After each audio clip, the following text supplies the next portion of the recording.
म्हणजे मंथली तुम्हाला 10 to 12 days weak offs भेटतात. हॅलो.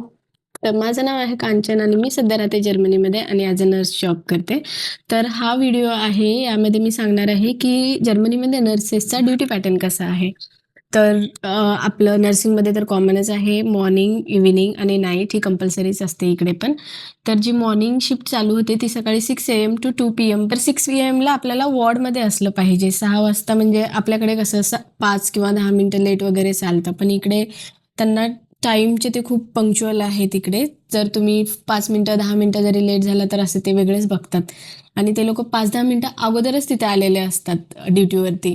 त्याच्यामुळे 6 AM म्हणजे 6 AMला आपण वॉर्डमध्ये चेंज करून पूर्ण आपण कंप्लीट युनिफॉर्म वगैरे वेअर करून वॉर्डमध्ये पोहोचलेलं असलं पाहिजे. त्याच्यानंतर त्याच्यानंतर इव्हिनिंग शिफ्ट असते 1:30 to 9:30 पर्यंत. 1:30 टू 1 to 1:30 ओव्हर चालू होते. त्याच्यानंतर 1:30 to 9 पर्यंत इव्हिनिंग शिफ्ट असते. 9 to 9:30 परत नाईटवाल्यांची ओव्हर चालू होते आणि 9:30 to 6 पर्यंत नाईट असते आणि 6 to 6:30 पर्यंत त्यांची ओव्हर असते मॉर्निंगवाल्यांना. त्याच्यानंतर वीकली 5 डेज वर्किंग असतात असतात आणि 2 डेज हे ऑफ असतात. जर सॅटर्डे संडे ऑफ येत असेल ह्या वेळेस, तर नेक्स्ट टाईम तुम्हाला ड्युटी करावी लागते. कारण अल्टरनेट संडे हे लोक सुट्टी घेतात. त्यांचं संडेचं वेगळं कल्चर आहे. ते संडेला फॅमिलीसोबत टाईम स्पेंड करतात, फिरण्यासाठी जातात. त्याच्यामुळं मोस्टली इकडचे लोक संडेला सुट्टी घेतात. म्हणजे मंथली तुम्हाला 10 to 12 डेज वीक ऑफ्स भेटतात. कारण वीकली 2 डेज तुम्हाला ऑफ आहेत, तर ते एक्स्ट्रा ऑफ पण भेटतात त्यांना. जर तुम्ही विकेंड्सला ड्युटी करत असाल किंवा तुम्ही एक्स्ट्रा ड्युटी करत असाल, त्याच्यानंतर हॉलिडेजला ड्युटी करत असाल, तर त्याची तुम्हाला एक्स्ट्रा पे ऑफ भेटतो प्रत्येक मंथमध्ये. आणि जर तुम्ही नाईट्स करत असाल त्याचे पण तुम्हाला एक्स्ट्रा पे असतात इकडे. नाईटचा ड्युटी रोटा वेगळा असतो, कारण ज्यांना जर कोण करत नसेल तर असं कंपल्सरी नाही आहे. पण ज्यांना गरज आहे ते लोक करतात आणि त्यांना त्याचे एक्स्ट्रा पैसे भेटतात. एक शिफ्टमध्ये हाफ आवरचा ब्रेक असतो. तो हाफ आवर तुम्हाला घ्यायचाच आहे. तुम्ही त्या हाफ आवरमध्ये पूर्ण अर्धा तास बसून पण राहू शकता, काही करू शकता. प्रत्येक शिफ्टमध्ये हाफ आवरचा ब्रेक घ्यायचा आहे.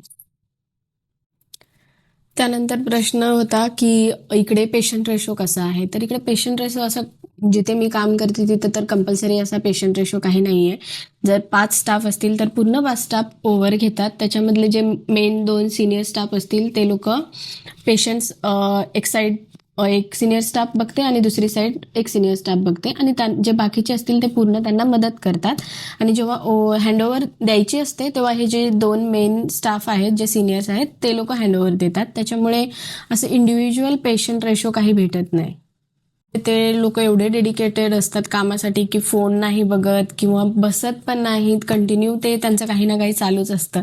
आणि त्यांना विचारलं तर ते असे बोलतात की या टायमामध्ये आपल्याला तेवढा पे ऑफ भेटतो, तर आपण पण डेडिकेटेड होऊन काम केलं पाहिजे.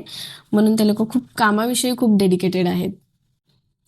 सो जर तुम्ही जर्मनीला नर्स म्हणून यायचा विचार करत असाल तर व्हिडिओ सेव्ह करा आणि तुमच्या फ्रेंड्सला पण पाठवा ज्यांना जर्मनीला यायचं असेल त्यांना. सो बाय, परत भेटू नेक्स्ट व्हिडिओमध्ये. चाओ.